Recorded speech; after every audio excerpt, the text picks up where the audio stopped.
नमस्कार, प्रणाम, good evening friends. इस वीडियो में हम लोग डिस्कस करेंगे एनसीईआरटी क्लास 6 के हिस्ट्री के बारे में। जो चैप्टर 11 है, इसके पहले भी मैंने 10 चैप्टर को डिस्कस कर लिया है। अगर उसको आपने नहीं देखा है तो प्रभाकर एकेडमी यूट्यूब चैनल पर जाकर देख लीजिएगा। एनसीईआरटी के नाम से प्लेलिस्ट बना दी गई है। फ्रेंड्स, ये वीडियो आपके लिए बहुत ही हेल्पफुल होने वाली है। अगर आप कोई भी एग्जामिनेशन देने जा रहे हैं जिसमें कि एनसीईआरटी पूछी जाती है, तो ये आपके नींव को मजबूत करने के लिए बहुत ही अच्छी साबित होने वाली वीडियो है। तो फ्रेंड्स, ध्यान से देखिएगा, स्किप न करते हुए। और चैनल पे पहली बार विजिट कर रहे हैं, चैनल को सब्सक्राइब करते हुए बेल आइकन को दबा लीजिएगा, जिससे कि आपके पास लेटेस्ट अपडेट पहुंचती रहे। फ्रेंड्स, आइए वीडियो की शुरुआत करते हैं। क्या है, ध्यान देखिएगा कि इमारतें मीन्स बिल्डिंग्स, चित्र तथा किताबें, पेंटिंग्स और बुक्स, बिल्डिंग्स, पेंटिंग्स एंड किताबें क्या क्या बताती हैं, इसके बारे में हम लोग डिस्कस करेंगे। क्या है, मरुत्सामी और लौह स्तंभ। क्या, मरुत्सामी और लौह स्तंभ। ठीक है फ्रेंड्स, तो ध्यान से देखिएगा। मरुत्सामी आज बहुत खुश था और पहिएदार कुर्सी में बिठा करके उसका भाई उसे कुतुब मीनार दिखाता हुआ, क्या दिखाता है, कुतुब मीनार दिखाता हुआ प्रसिद्ध लौह स्तंभ के सामने ले आया। क्या, प्रसिद्ध लौह स्तंभ के सामने ले आया। जब लेके आया तो हुआ क्या, तो ध्यान से देखिएगा फ्रेंड्स। हुआ ये कि धूल भरे पथरीले रास्तों से रैंप के सहारे यहां तक आना काफी मुश्किल था और अपने इस अनुभव को मरुत्सामी कभी भी नहीं भूल पाएगा। नेक्स्ट पॉइंट के बारे में डिस्कस करते हैं फ्रेंड्स। क्या, धातु विज्ञान के बारे में डिस्कस करते हैं। क्या, धातु विज्ञान के बारे में। क्या है, धातु विज्ञान की प्राचीन भारतीय धातु वैज्ञानिकों ने विश्व धातु विज्ञान के क्षेत्र में प्रमुख योगदान दिया है और पुरातात्विक खुदाई ने यह दर्शाया है कि हड़प्पावासी कुशल शिल्पी थे। क्या, कुशल क्राफ्ट पर्सन थे और उन्हें तांबे के धातु कर्म, धातु शोधन, मतलब धातु से धातु के अयस्क से धातु निकालने की प्रक्रिया को धातु शोधन कहा जाता है की जानकारी थी। उन्होंने तांबे और टीन को मिलाकर के कांसा भी बनाया था, जहां हड़प्पावासी कांस्य युग से जुड़े थे। किससे जुड़े थे, तो कांस्य युग से जुड़े थे। वहीं उनके उत्तराधिकारी लौह युग से संबद्ध थे और भारत अत्यंत विकसित किस्म के लोहे का निर्माण करता था। खोटा लोहा, पिटवा लोहा और ढलवा लोहा, 3 प्रकार के लोहे का निर्माण करता था। नेक्स्ट पॉइंट के बारे में डिस्कस करते हैं, लौह स्तंभ के बारे में। ठीक है फ्रेंड्स, लौह स्तंभ क्या है, तो ध्यान देखिएगा, ये फिगर दिया हुआ है लौह स्तंभ का, ये कोरेड नहीं होता, इसके बारे में डिस्कस करते हैं। क्या है, लौह स्तंभ। मेहरौली मिस दिल्ली में कुतुब मीनार के परिसर में खड़ा यह लौह स्तंभ भारतीय शिल्पकारों की कुशलता का एक अद्भुत उदाहरण है। इसकी ऊंचाई 7.2 मीटर और वजन 3 टन से भी ज़्यादा है। इसका निर्माण लगभग 1500 साल पहले हुआ था और इसके बनने के समय की जानकारी हमें इस पर खुदे अभिलेख से मिलती है और इसमें चंद्र नाम के एक शासक का जिक्र है। क्या, चंद्र नाम का एक शासक का जिक्र है जो संभवतः गुप्त वंश के थे। क्या, गुप्त वंश के थे। आश्चर्य की बात यह है कि इतने वर्षों के बाद भी इसमें जंग नहीं लगा है। नेक्स्ट पॉइंट के बारे में डिस्कस करते हैं फ्रेंड्स। क्या, ईंटों और पत्थरों की इमारतों के बारे में डिस्कस करते हैं कि हमारे शिल्पकारों की कुशलता के नमूने स्तूपों जैसी कुछ इमारतें में देखने को मिलते हैं। स्तूप का शाब्दिक अर्थ होता है टीला, और हालांकि स्तूप विभिन्न आकार के थे, कभी गोल या लंबे तो कभी बड़े या छोटे। उन सभी में एक समानता है, प्रायः सभी स्तूपों के भीतर एक छोटा सा डिब्बा रखा रहता है। इन डिब्बों में बुद्ध या अनुयायियों के शरीर के अवशेष जैसे दांत, नाखून, हड्डी या राख रखे गए थे। क्या, हड्डी या राख रखे गए थे, या उनके द्वारा प्रयुक्त कोई चीज या कोई कीमती पत्थर अथवा सिक्के रखे रहते थे इसके ऊपर। ठीक है फ्रेंड्स, क्या है, इसे धातु मंजूषा कहते हैं। क्या कहते हैं, इसे धातु मंजूषा कहते हैं।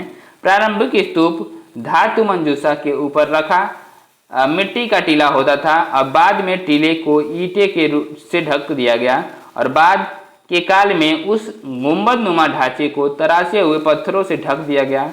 प्रायः स्तूपों के चारों ओर परिक्रमा करने के लिए एक वृत्ताकार पथ बना होता था, जिसे प्रदक्षिणा पथ कहते थे। क्या कहते थे? प्रदक्षिणा पथ कहते थे।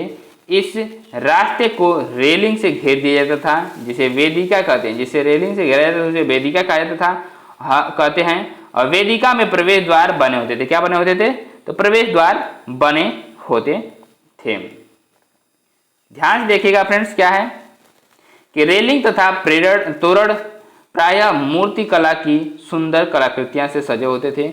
और क्या है, मानचित्र 7 में अमरावती ढूंढना है और यहाँ कभी एक भव्य स्तूप हुआ करता था। लगभग 2000 साल पहले इस स्तूप को सजाने के लिए शिलाओं पर चित्र उकेरे गए हैं। क्या किए गए हैं? चित्र उकेरे गए हैं। तो ध्यान से देखिएगा, क्या है, कई बार पहाड़ियों को काट करके बनावटी गुफाएं बनाई जाती थी और इस तरह की गुफाओं की मूर्तियां तथा चित्रों द्वारा सजाया जाता था। इस काल में कुछ आरंभिक हिंदू मंदिर का भी निर्माण किया गया और इन मंदिरों में विष्णु, शिव तथा दुर्गा जैसे देवी देवताओं की पूजा होती थी। मंदिरों का सबसे महत्वपूर्ण भाग गर्भगृह होता था, जहां मुख्य देवी या देवता की मूर्ति को रखा जाता था। इसी स्थान पर पुरोहित धार्मिक अनुष्ठान करते थे। क्या करते थे? धार्मिक अनुष्ठान करते थे और भक्त पूजा करते थे। अक्सर गर्भगृह को एक पवित्र स्थान के रूप में दिखाने के लिए क्या किया जाता? दिखाने के लिए भीतर गांव जैसे मंदिरों में उसके ऊपर काफी ऊंचाई तक निर्माण किया जाता था, जिसे शिखर कहते हैं। शिखर निर्माण के कठिन कार्य के लिए सावधानी से योजना बनानी पड़ती थी। अधिकतर मंदिरों में मंडप नाम की एक जगह होती थी। यह एक सभागार होता था। क्या होता था? सभागार होता था, जहां लोग इकट्ठा होते थे। अब मानचित्र 7 में पृष्ठ नंबर 105 पे दिया गया महाबलीपुरम और ऐहोल को ढूंढना है। इन शहरों में पत्थरों से बने कुछ उत्कृष्ट मंदिर हैं। उनमें से कुछ यहाँ दिखाए भी गए। जैसे देखिए, ये सब मंदिर दिखाए गए हैं। आपको ये मंदिर दिखाई दे रहा है, ये सब दिखाया गया है। उसके बाद फिर कहाँ है फ्रेंड्स? तो आगे चलते हैं, क्या है, ध्यान से देखिएगा। अब हम स्तूप तथा मंदिर किस तरह बनाए जाते थे इसके बारे में डिस्कस करते हैं। क्या है, स्तूपों तथा मंदिरों को बनाने की प्रक्रिया में कई अवस्थाएं आती थी। इसके लिए काफ़ी धन खर्च होता था, इसलिए आमतौर पर राजा या रानी ही इन्हें बनवाने का निश्चय करते थे। पहला काम अच्छे किस्म के पत्थर ढूंढकर शिलाखंडों को खोद करके निकालना होता था। फिर मंदिर या स्तूप के लिए सोच विचार कर तय किए गए स्थान पर शिलाखंडों को पहुंचाना होता था।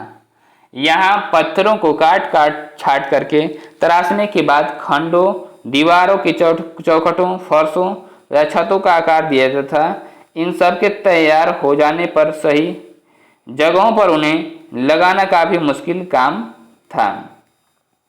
तो नेक्स्ट ध्यान देखिएगा फ्रेंड्स, ये सब जैसे ये सब मंदिर यहाँ पे ऐसे दिया गया, बनाया गया है काट करके पत्थरों को। नेक्स्ट, अब ये इस तरह के शानदार ढांचों का निर्माण करने वाले शिल्पकारों को सारा खर्च संभवतः राजा रानी ही देते थे। और उसके अतिरिक्त इन स्तूपों या मंदिरों में आने वाले भक्त जो उपहार अपने साथ लाते थे, उनसे इमारत की सजावट की जाती थी। जैसे हाथी का दांत काम करने वाले श्रमिकों के संघ ने सांची की एक अलंकृत प्रवेश द्वार तोरण को बनाने का खर्च दिया था। नेक्स्ट पॉइंट क्या फ्रेंड्स, इनकी सजावट के लिए पैसे देने वालों में व्यापारी, कृषक, माला बनाने वाले, इत्र बनाने वाले और लोहार, सुनार आदि थे तथा ऐसे कई स्त्री पुरुष शामिल थे जिनमें नाम खंभों, रेलिंगों तथा दीवारों पर खुदे हुए होते थे। और इसलिए जब आप भी इन स्थानों को देखने जाओगे तो याद रखना कि कितने सारे लोगों ने इन्हें बनाने और सजाने में अपना योगदान दिया था। अब आइए डिस्कस करते हैं चित्रकला के बारे में। किसके बारे में? तो चित्रकला के बारे में डिस्कस करते हैं। क्या है चित्रकला?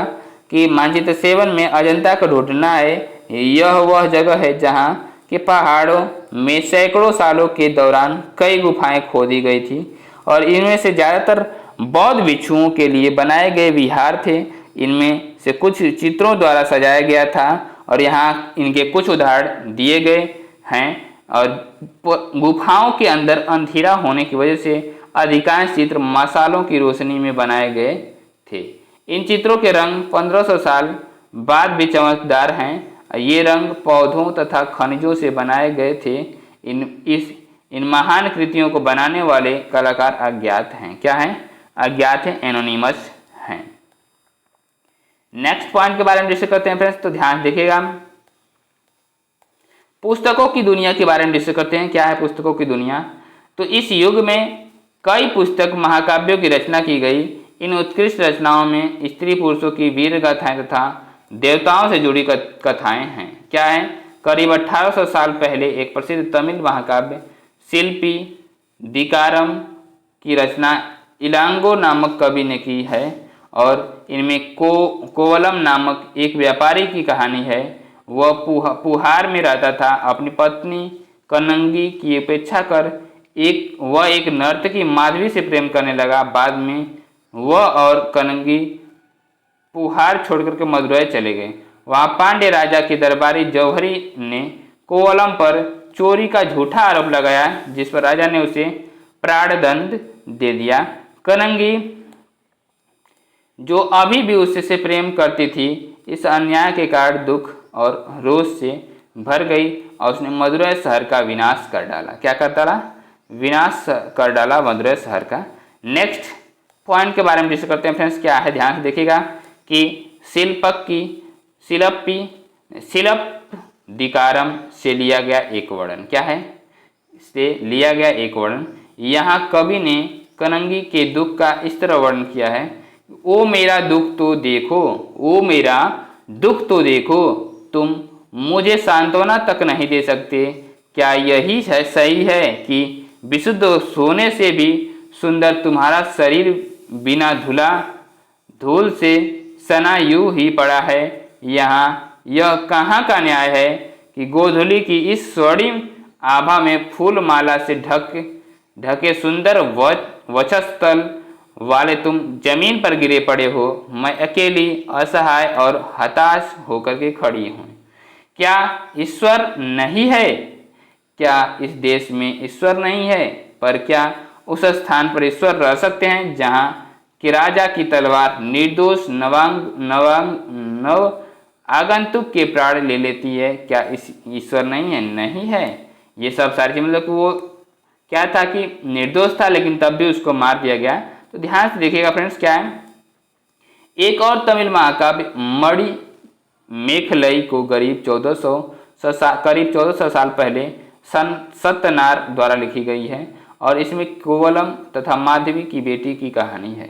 ये रचनाएं कई सदियों पहले ही खो गई थी। उनकी पांडुलिपियां दोबारा लगभग 100 साल पहले मिली और अन्य लेखक जैसी कालिदास, जिनके बारे में आपने कक्षा 10 अध्याय 10 में पढ़ा था, संस्कृत में लिखते थे। किसमें लिखते थे? संस्कृत में लिखते थे।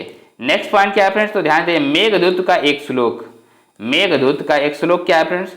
कि यहाँ उनकी सबसे प्रसिद्ध रचना मेघदूत से एक अंश दिया गया है। यहाँ एक विरही प्रेमी बरसात के बादल को अपना संदेशवाहक बनाने की कल्पना करता है। देखो इसमें किस तरह कवि ने बादलों को उत्तर की ओर ले जाते ठंडी हवा का वर्णन किया है। तो ध्यान से देखिएगा फ्रेंड्स। क्या है कि तुम्हारे बौछारों से मुलायम हो उठी मिट्टी की भीनी खुशबू से भरे हाथियों की सांस से में बसी जंगली गुलर को पकाने वाली और शीतल बयार तुम्हारे साथ धीरे धीरे बहेगी। फ्रेंड्स, नेक्स्ट पॉइंट के बारे में डिस्कस करते हैं। क्या? पुरानी कहानियों का योगदान। क्या है? पुरानी कहानियों का संकलन तथा संरक्षण। हिंदू धर्म से जुड़ी कई कहानियाँ जो बहुत पहले से प्रचलित थी, इसी काल में लिखी गई थी और इनमें पुराण भी शामिल है। पुराण का शाब्दिक अर्थ है प्राचीन।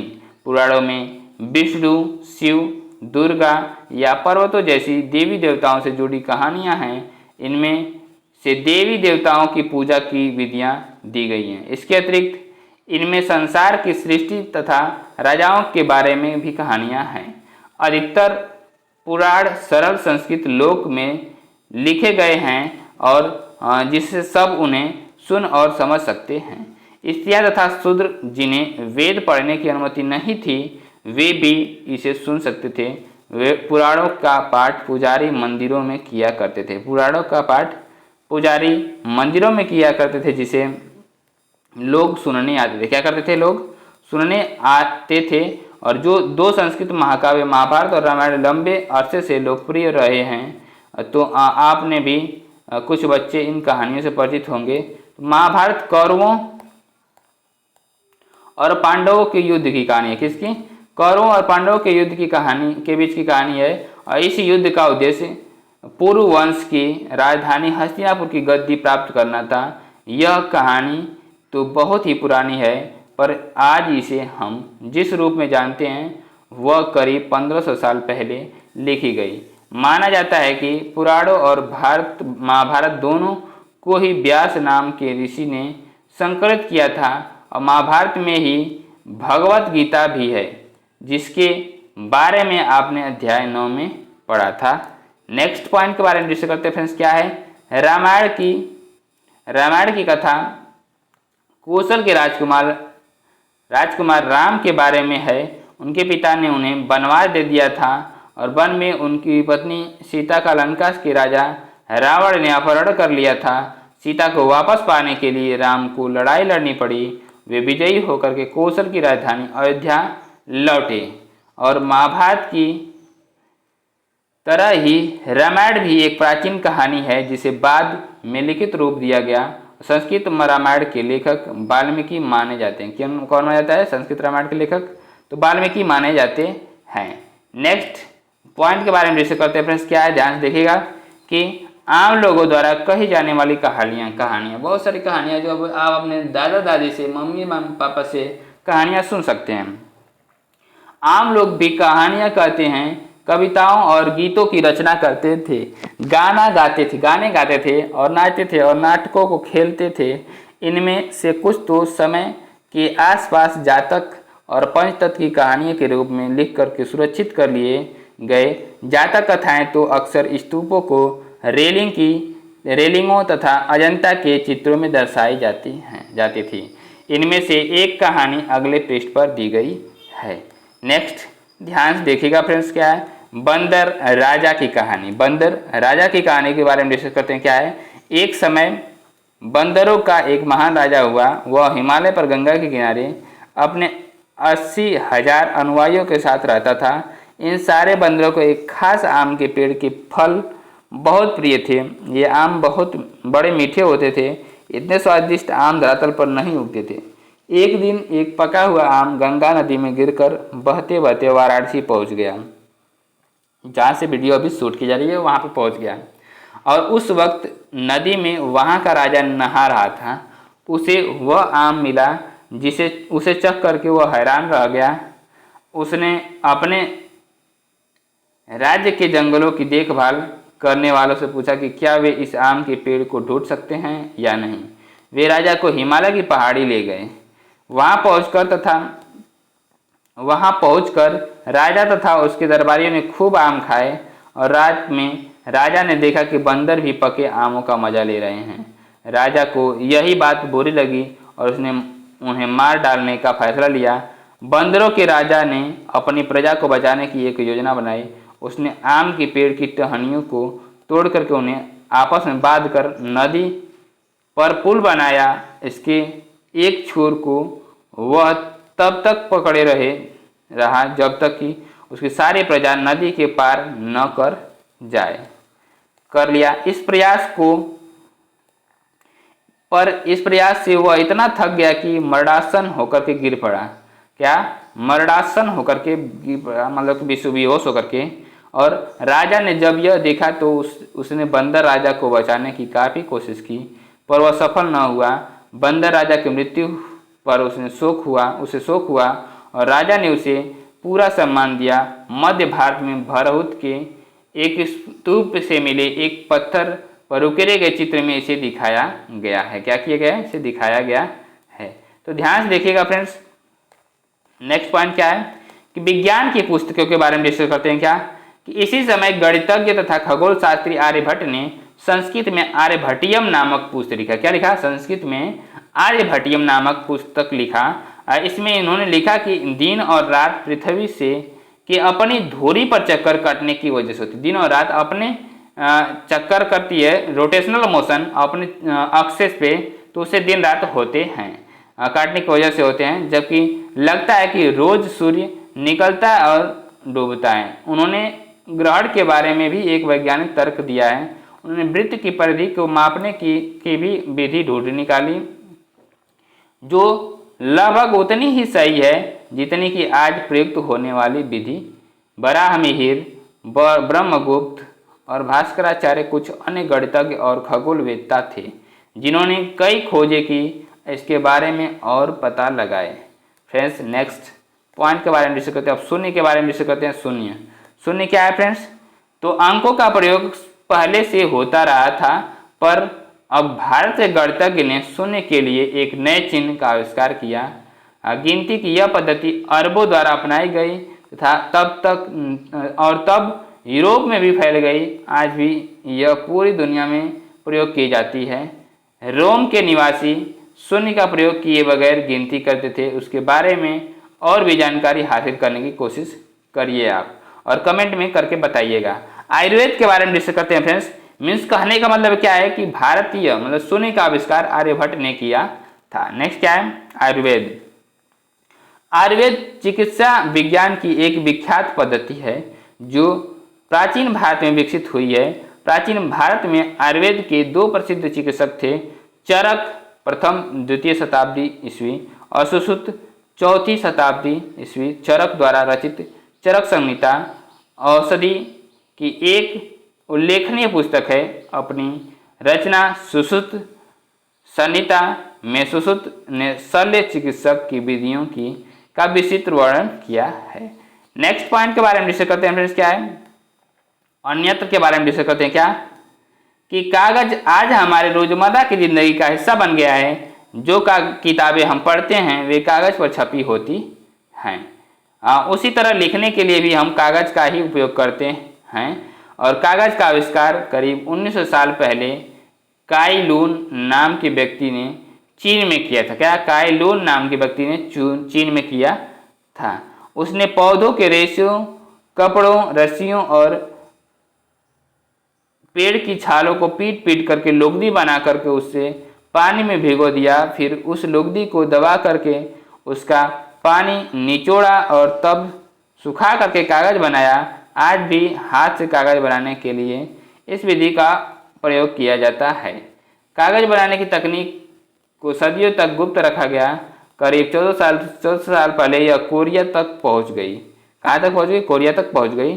Friends, next question, next point के बारे में डिस्कस करते हैं। ध्यान देखिएगा फ्रेंड्स कि इसके तुरंत बाद ही यह जापान तक फैल गई और करीब 1800 साल पहले यह बगदाद में पहुंची। फिर बगदाद से यह यूरोप, अफ्रीका और एशिया के अन्य भागों में फैली। इस उपमहाद्वीप में भी कागज की जानकारी बगदाद से ही आई थी, मतलब हमारे उपमहाद्वीप में, भारत में। ठीक है फ्रेंड्स, आइए नेक्स्ट अब क्वेश्चन के बारे में डिस्कस करते हैं। क्या दिया हुआ है ध्यान देखिएगा फ्रेंड्स। कुछ तिथियां भी दी गई हैं तो इसके बारे में डिस्कस करते हैं। क्या तिथियां दी गई है कि स्तूप का निर्माण की शुरुआत कब हुई? 2300 साल पहले हुआ था। अमरावती जो है 2000 साल पहले, और कालिदास जो थे 1600 साल पहले थे। लौह स्तंभ, भीतरगांव का मंदिर, अजंता की चित्रकारी आर्यभट्ट 1500 साल पहले ये लोग आए थे। नेक्स्ट, दुर्गा मंदिर कब बना था? तो फ्रेंड्स 1400 साल पहले बना था। आइए नेक्स्ट क्वेश्चन की ओर प्रोसीड करते हैं। Question number first. Question number first क्या दिया हुआ है फ्रेंड्स कि इसको सुमेलित करना। क्या करना है? सुमेलित करना है। निम्नलिखित का सुमेल करो। स्तूप दिया हुआ है, इसके सामने देवी देवताओं की मूर्ति स्थापित करने की जगह, और शिखर क्या है? टीला, और क्या मंडप? तो स्तूप के चारों ओर तरफ वृत्ताकार पथ। गर्भगृह क्या है? तो ये गर्भगृह मंदिर के लोगों को इकट्ठा होने की जगह मंदिर में। प्रदक्षिणा पथ क्या है? तो गर्भगृह के ऊपर लंबाई में निर्माण। तो फ्रेंड्स इसका ये सब तो ऐसे दिया, सामने दिया था। अब इसको कैसे मिलाएंगे तो इसको ध्यान देखिएगा फ्रेंड्स। तो फ्रेंड्स हम मिलाएंगे किसको? स्तूप जो है किससे मिलेगा? तो टीला से मिलेगा। किससे मिलेगा? टीला से मिल जाएगा। और शिखर क्या है फ्रेंड्स? तो क्या हो जाएगा? शिखर के बारे में अभी छोड़ते हैं और आगे चलते हैं। क्या है? मंडप। जो मंडप है तो मंदिर का वह जगह जहाँ पे लोग इकट्ठा होने की होते, तो मंडप क्या हो जाएगा, ये हो जाएगा। और गर्भगृह कहाँ पे है, तो गर्भगृह क्या होता है फ्रेंड्स, तो भगवान का चित्र जहाँ पे रखा जाता है, देवी देवताओं की मूर्ति स्थापित करने की जगह, मीन्स गर्भगृह क्या हो जाएगा, ये वाला हो जाएगा। ठीक है, उसके बाद फिर क्या है कि प्रदक्षिणा पथ, प्रदक्षिणा पथ जो है कि स्तूप के चारों ओर वृत्ताकार पथ हो जाएगा, वृत्ताकार पथ हो जाएगा। और शिखर क्या हो जाएगा, तो शिखर गर्भगृह के ऊपर की लंबाई में निर्माण, ये शिखर गृह हो जाएगा, ये शिखर गर्भगृह के ऊपर लंबाई में निर्माण। फ्रेंड्स नेक्स्ट क्वेश्चन को प्रश्न करते हैं, ध्यान से देखिएगा फ्रेंड्स। क्या दिया हुआ क्वेश्चन नंबर सेकंड फ्रेंड्स, ये दिया हुआ है कि खाली जगह को भरना है, खाली जगह को भरना है। क में दिया हुआ है आर्यभट्ट डैश दिया हुआ है और एक गणितज्ञ थे, तो क्या हो जाएगा यहाँ पे आर्यभट्ट हो जाएगा, क्या हो जाएगा आर्यभट्ट हो जाएगा यहाँ पे आर्यभट्ट। ओके फ्रेंड्स, क्या दिया हुआ है फ्रेंड्स क्वेश्चन नंबर सेकंड, खाली जगहों को भरना है। तो क्या दिया, डैश एक बड़े गणितज्ञ थे, तो कौन गणितज्ञ थे, तो आर्यभट्ट जो थे, आर्यभट्ट एक क्या थे,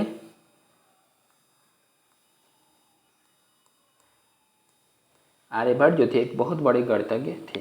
उसके बाद क्या है, डैश में देवी देवताओं की कहानियां मिलती हैं, तो किससे मिलती है, तो पुराण में मिलती है। किससे मिलती है फ्रेंड्स, पुराण में देवी देवताओं की मिलती हैं कहानियां। नेक्स्ट क्या है, डैश को संस्कृत रामायण का लेखक माना जाता है, तो किसको, वाल्मीकि को, किसको माना जाता है,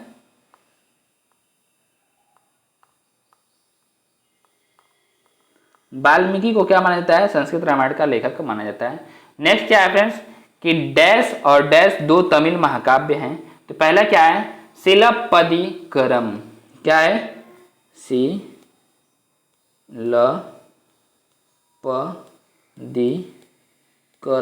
ठीक है फ्रेंड्स, ये क्या है, पहला है। और दूसरा क्या है, मणिमेखलाई, क्या है,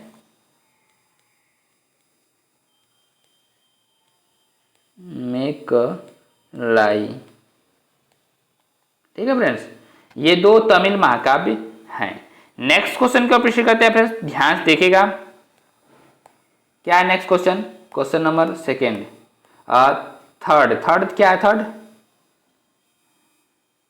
थर्ड दिया हुआ फ्रेंड्स कि धातुओं के प्रयोग पर जिन अध्यायों में चर्चा हुई है उनको सूची बनाओ, और धातु से बनी किन किन चीजों के बारे में चर्चा हुई है या उन्हें दिखाया गया है। तो ध्यान से देखना फ्रेंड्स, क्या है फ्रेंड्स, तो ध्यान से देखिएगा कि चैप्टर 4, 8 एंड 9 में मेंशन किया गया क्या, मेटल वर्किंग के लिए वेरियस मेटल, बहुत सारे वेरियस मेटल होते हैं, हैव बीन मेंशन, बहुत सारे मेंशन किए गए थे, लाइक प्लग शेयर मतलब कि जो फाल होता है हल का उसको, सिकल हसिया को, एक्स मतलब कुल्हाड़ी को, एंड स्वॉर्ड मतलब तलवार को, ये सब सारे जो मेटल की चीजें थी। Plough shares and the sickle were used in farming में यूज किया जाता था, खेती करने में। Axe was used for chopping wood को चॉप करने के लिए, काटने के लिए यूज किया जाता था एक्स का। और sword was used in battle में यूज किया जाता था किसका, तलवार का। तो फ्रेंड्स नेक्स्ट क्वेश्चन का प्रश्न करते हैं, ध्यान से देखिएगा फ्रेंड्स। क्या दिया हुआ फ्रेंड्स क्वेश्चन नंबर 4 कि पृष्ठ नंबर 122 पर लिखी कहानी को पढ़ो, जिन राजाओं के बारे में तुमने अध्याय 5 और 10 में पढ़ा उनसे यह बंदर राजा कैसे भिन्न या समान था, इसके बारे में डिस्कस करना है। तो फ्रेंड्स ध्यान से देखिएगा, सिमिलरिटीज क्या है, उसमें समानताएं क्या है फ्रेंड्स। तो the monkey kings as well as the king fails the plus of the public के लिए मीन्स अपने आप को मतलब कि समझता है कि मैं ही राजा हूं, तो मेरा कर्म है बचाना सारे लोगों को। ठीक है फ्रेंड्स, ये बंदर राजा था जो सोच रहा था।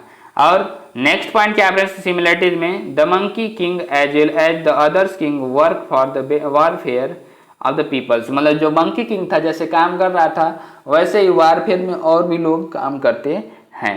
नेक्स्ट डिससिमिलरिटीज क्या है friends, dissimilarities the monkey king and his followers survive on the mango पे सर्वाइव कर रहे थे, जीवित रहते थे, while the other kings followers required proper food, और लोग जितने भी राजा थे उनको क्या था, फूड की जरूरत होती थी।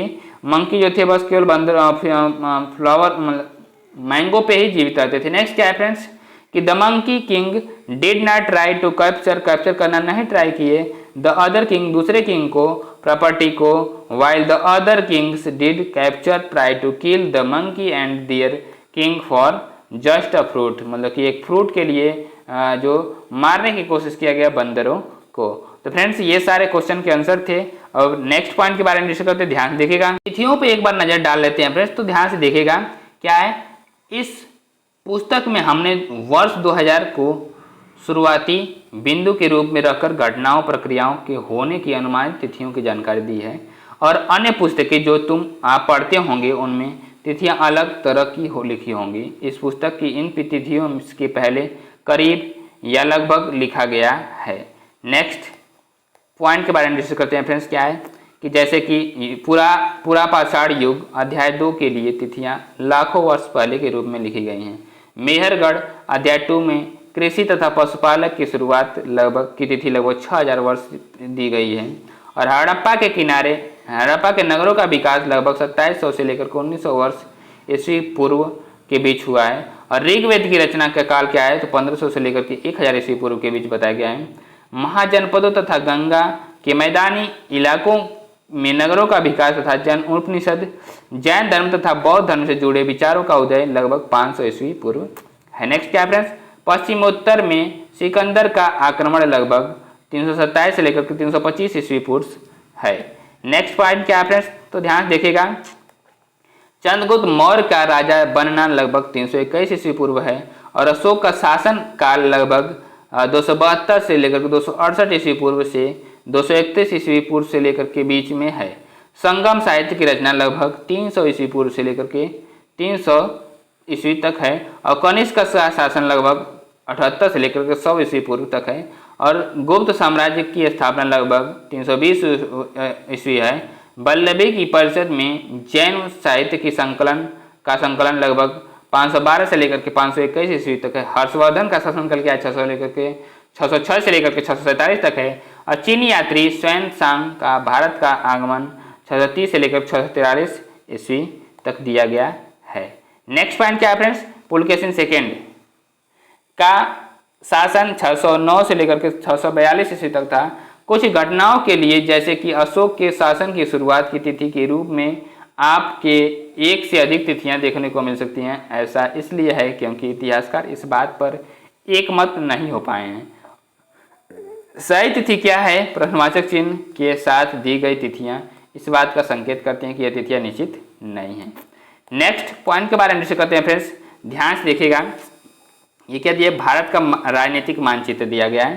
तो एक बार राजनीतिक मानचित्र के बारे में डिस्कस करते हैं। क्या ये लद्दाख है, और ये क्या है, लेह है।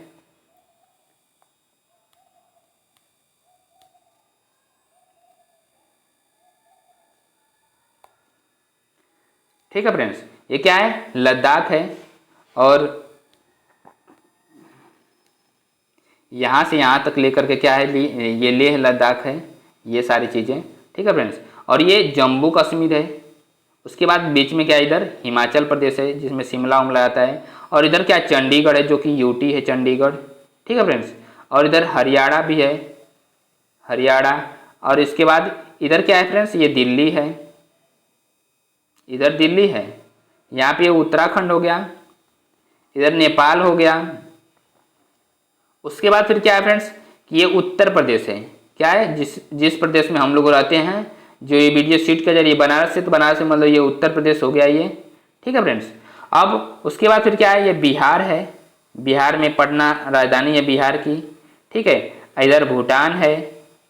उसके बाद फिर क्या फ्रेंड्स, इधर सिक्किम है, इधर चिकन नेक है ये। और इधर बांग्लादेश है पीले वाले कलर से। ठीक है, ये बांग्लादेश हो गया। इधर दिसपुर हो गया, असम हो गया, असम की राजधानी दिसपुर हो गई।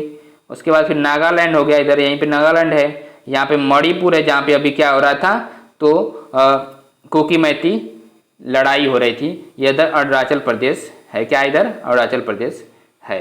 नेक्स्ट क्या इधर राजस्थान है। राजस्थान जो है हमारे इंडिया का सबसे बड़ा स्टेट है क्षेत्रफल की दृष्टि से। ठीक है फ्रेंड्स, उसके बाद फिर आगे डिस्कस करते हैं, ध्यान से देखिएगा क्या है फ्रेंड्स। ये है कि इसके बाद क्या, गुजरात है। ये गुजरात है यहाँ से लेकर के यहाँ तक। ठीक है, और ये मध्य प्रदेश है। मध्य प्रदेश जो होता है तीसरे नंबर पे आता है, और महाराष्ट्र जो है दूसरे नंबर पे आता है क्या, क्षेत्रफल की दृष्टि से। ठीक है फ्रेंड्स, और ये छत्तीसगढ़ है, छत्तीसगढ़ की राजधानी रायपुर है। उड़ीसा है, और ये झारखंड है। फ्रेंड्स अगर आप टीचिंग एग्जामिनेशन की तैयारी कर रहे हैं तो मीन्स कहने का मतलब है कि 2-3 जगहों पे क्या होता है कि पैसा अच्छा मिलता है, पैसा भी मायने रखता है टीचिंग एग्जामिनेशन की तैयारी कर रहे हैं तो क्या, झारखंड, उसके बाद फिर DSSB, उसके बाद फिर क्या, यूपी गवर्नमेंट्स। ठीक है फ्रेंड्स, इन सब सारी चीज़ों की तैयारी करेंगे तो अच्छा रहेगा। ये कोलकाता है, ठीक है। यहाँ पे क्या है फ्रेंड्स, तो ये आंध्र प्रदेश है, और इधर क्या है, तो ये कर्नाटका है, बेंगलुरु कर्नाटका। इधर बीच में क्या है, गोवा भी है। नेक्स्ट पॉइंट के बारे में डिस्कस करते हैं। ध्यान दीजिएगा फ्रेंड्स कि ये केरल है, इधर केरल के ही कालीकट में आया था कौन, 1498 में तो आया था वास्को डी गामा। यहाँ पे क्या है, तमिलनाडु है, यहाँ पे आंध्र प्रदेश है, क्या है, आंध्र प्रदेश यहाँ पे है। ओके फ्रेंड्स, और ये इधर क्या है, इधर तो लक्षद्वीप है, यहाँ पे इंडियन ओशन है, यहाँ पे बंगाल की खाड़ी है, यहाँ पे क्या है, अरब सागर है। तो फ्रेंड्स ये वीडियो कैसी लगी कमेंट बॉक्स में जरूर कमेंट करके बताइएगा, और चैनल पे पहली बार विजिट करें चैनल को सब्सक्राइब करते हुए बेल आइकन को दबा लीजिएगा। ये वीडियो हम यही पे इन करें। नमस्कार, गुड नाइट फ्रेंड्स।